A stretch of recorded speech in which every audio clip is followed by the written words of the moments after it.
Hello students, welcome back to Organic Chemverse YouTube channel. I'm going to discuss conformational structure for ethylene glycol molecule in this video. What is ethylene glycol? First we will write down the structure of ethylene glycol.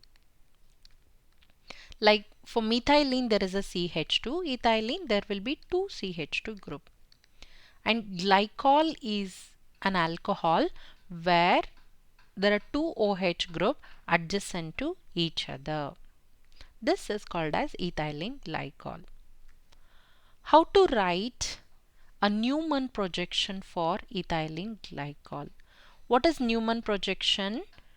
In order to understand this, I have given a link to the concept in the description. You can refer that.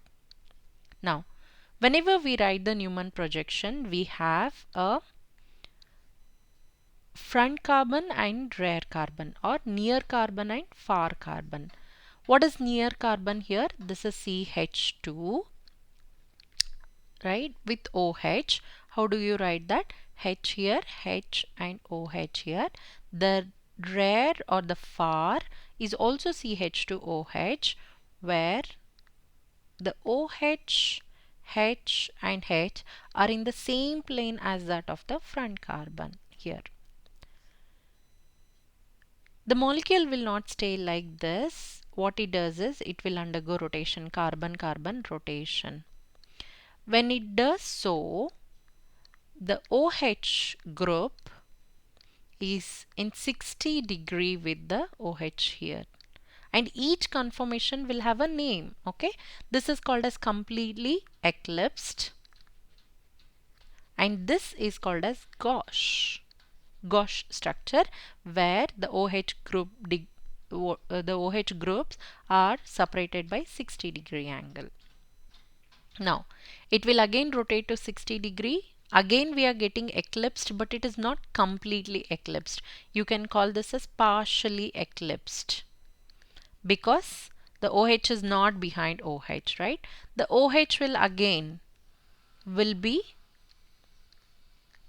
rotated by 60 degree. It's pivot of 60 degree, right?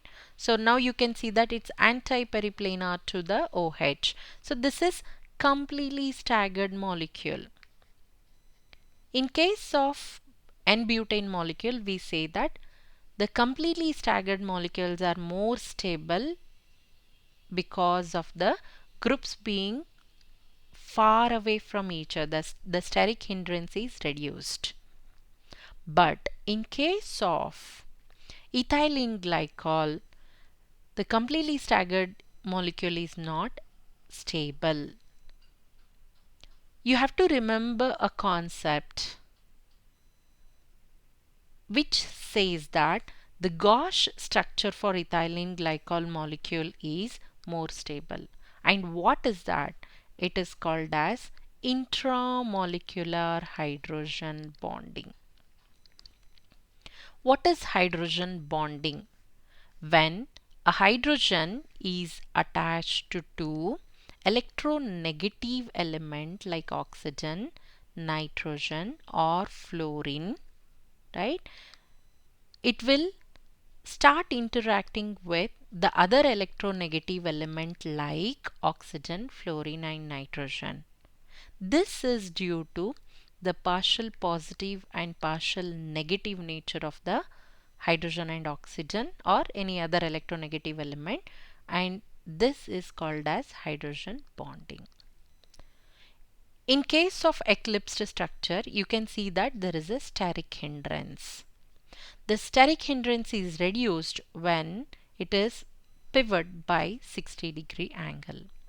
The steric hindrance is reduced, at the same time the hydrogen bonding is causing extra stability to the molecule. That's why the gauche structure in case of ethylene glycol is more stable. So the additional factor here is hydrogen bonding. It's called intra because it's within the molecule. That's why intramolecular hydrogen bonding is imparting extra stability to the molecule. You have to remember this. Therefore, the right option is option C. Thank you for watching this video.